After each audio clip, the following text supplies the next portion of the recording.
السلام علیکم ورحمۃ اللہ وبرکاتہ۔ آج ہم بات کریں گے 3 بڑے صحابہ کو قتل کرنے کی تاریخی سازش کے بارے میں۔ واقعہ نہروان کے بعد 3 خارجی عبد الرحمن ابن ملجم حمیری، برق ابن عبداللہ، عمر ابن بکر تمیمی مکہ معظمہ میں ملے۔ یہ تینوں عالم اسلام کی خانہ جنگی اور بدنظمی کا ذکر کر کے دیر تک افسوس کرتے رہے۔ پھر انہوں نے مقتولین نہروان کی یاد میں آنسو بہائے اور کہنے لگے، اپنے بھائیوں کی موت کے بعد زندگی میں ہمارے لیے کچھ لطف نہیں رہا۔ بہتر یہ ہے کہ ہم علی، معاویہ اور عمر بن عاص کو ٹھکانے لگا دیں، تاکہ ایک طرف عالم اسلام اس خون خرابے سے نجات پائے اور دوسری طرف ہم اپنے بھائیوں کا انتقام لے لیں۔ آخر طے یہ پایا کہ عبد الرحمن حضرت علی رضی اللہ تعالیٰ عنہ کو، برق حضرت معاویہ رضی اللہ تعالیٰ عنہ کو اور عمر بن عاص رضی اللہ تعالیٰ عنہ کو شہید کرے۔ 17 رمضان 40 ہجری کی تاریخ اس کام کو انجام دینے کی تجویز ہوئی۔ حسب قرارداد ابن ملجم کوفہ آیا اور یہاں خاندان بنی رباب سے، جو خارجی عقیدہ رکھتا تھا، تعلقات پیدا کیے۔ اس خاندان میں ایک حسین و جمیل عورت تھی جس کا نام قطام تھا۔ ابن ملجم اس کا گرویدہ ہو گیا اور شادی کا پیغام دیا۔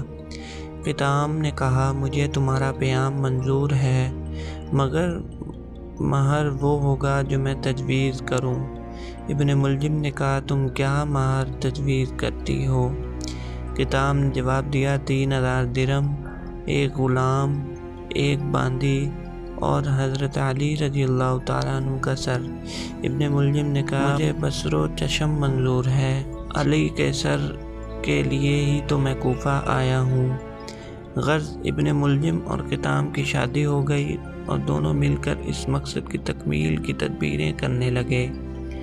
ابن ملجم اور قطام ہی کی کوششوں سے شبیب ابن نجدہ حروری اور وردان اور 2 اور خارجی بھی اس سازش میں شریک ہوئے۔ 17 رمضان 40 ہجری جمعہ کی رات کو تینوں جامع کوفہ میں چھپ کر بیٹھ گئے۔ فجر کے وقت حضرت علی رضی اللہ تعالیٰ عنہ مسجد میں داخل ہوئے اور حسب معمول سونے والوں کو نماز کے لیے جگانا شروع کیا۔ شبیب کمین گاہ سے نکلا اور حضرت علی پر تلوار کا وار کیا۔ آپ محراب میں گر پڑے۔ اب ابن ملجم آگے بڑھا اور حضرت امیر کے سر مبارک پر وار کیا۔ حضرت کی داڑھی خون میں تر بتر ہو گئی۔ آپ نے پکار کر کہا، میرے قاتل کو پکڑو۔ وردان اور شبیب دونوں بھاگ نکلے، لیکن ابن ملجم پکڑا گیا۔ حضرت علی رضی اللہ تعالیٰ عنہ کو آپ کے مکان پر لایا گیا اور ابن ملجم کو آپ کے سامنے پیش کیا گیا۔ آپ نے فرمایا، اگر میں مر گیا تو اس شخص کو قتل کر دینا، اور زندہ رہا تو جو سزا مناسب سمجھوں گا دے دوں گا۔ جب امید حیات منقطع ہو گئی تو آپ نے اپنے صاحبزادوں کو بلایا اور انہیں تقوی، حسن عمل اور خدمت دین کی وصیت فرمائی۔ کسی نے پوچھا، کیا حضرت آپ کے بعد ہم حضرت حسن کے ہاتھ پر بیعت کر لیں؟ آپ نے جواب دیا، نہ میں تمہیں اس کا حکم دیتا ہوں اور نہ اس سے منع کرتا ہوں، جیسا مناسب سمجھو کرنا۔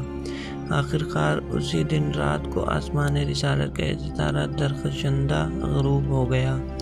رحلت کے وقت یہ آیت کریمہ زبردِ زبان تھی، فَمَن يَعْمَلْ مِثْقَالَ ذَرَّةٍ خَيْرًا يَرَهُ وَمَن يَعْمَلْ مِثْقَالَ ذَرَّةٍ شَرًّا يَرَهُ۔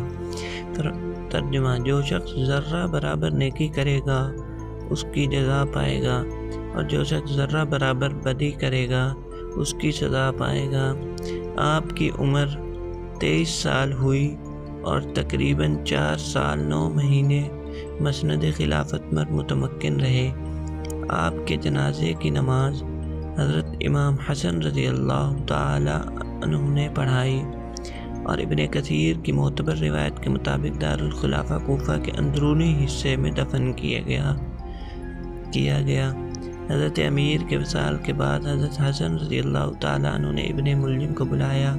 ابن ملجم نے کہا، میں ایک طرح دادی کے لاڈ ہی رہ کر چکا ہوں، آپ اجازت دیں تو میں اس فرض کو بھی ادا کر لوں۔ میں وعدہ کرتا ہوں اگر میں زندہ رہا تو ضرور حاضر خدمت ہو جاؤں گا۔ حضرت حسن رضی اللہ تعالیٰ عنہ نے ابن ملجم کی اس درخواست کو رد کر دیا اور عبداللہ ابن جعفر کو قتل کا حکم دیا۔ ابن ملجم کو اپنے عقیدہ باطل پر اس قدر یقین تھا کہ وہ قتل کے وقت سورہ اقرا کی تلاوت کر رہا تھا اور کہتا تھا کہ میں اس وقت اپنی زبان کا ذکر اللہ سے غافل نہیں کرنا چاہتا۔ ابن ملجم کا دوسرا ساتھی برق ابن عبداللہ دمشق پہنچا، اس نے بھی اسی دن اس وقت حضرت معاویہ رضی اللہ تعالیٰ عنہ پر جب وہ نماز فجر سے فارغ ہو کر مسجد سے نکل رہے تھے حملہ کیا۔ حضرت معاویہ کو معمولی زخم آیا جو جلد اچھا ہو گیا۔ برق گرفتار ہوا اور قتل کر دیا گیا۔ اس واقعے کے بعد حضرت معاویہ نے اپنے لیے مسجد میں مقصورہ بنوا لیا اور ایک محافظ دستہ مقرر کیا جو نماز کے وقت ان کی حفاظت کرتا تھا۔ ابن ملجم کا تیسرا ساتھی عامر ابن بکر مصر پہنچا اور اس نے بھی وقت معینہ پر اپنا عہد پورا کرنے کی کوشش کی۔ اس نے اتفاق اس روز حضرت عمر بن عاص رضی اللہ تعالیٰ عنہ بیماری کی وجہ سے مسجد نہ آ سکے اور ان کے بجائے خارجہ بن ابی حبیبہ نے امامت کی۔ عمر بن بکر نے خارجہ کو عمر بن عاص سمجھ کر حملہ کیا اور انہیں قتل کر دیا۔ عمر بن بکر بھی گرفتار ہوا اور قتل کر دیا گیا۔ یہ واقعہ تاریخ ملت جلد دوم صفحہ 294 اور 295 سے لیا گیا ہے۔ السلام علیکم ورحمۃ اللہ وبرکاتہ۔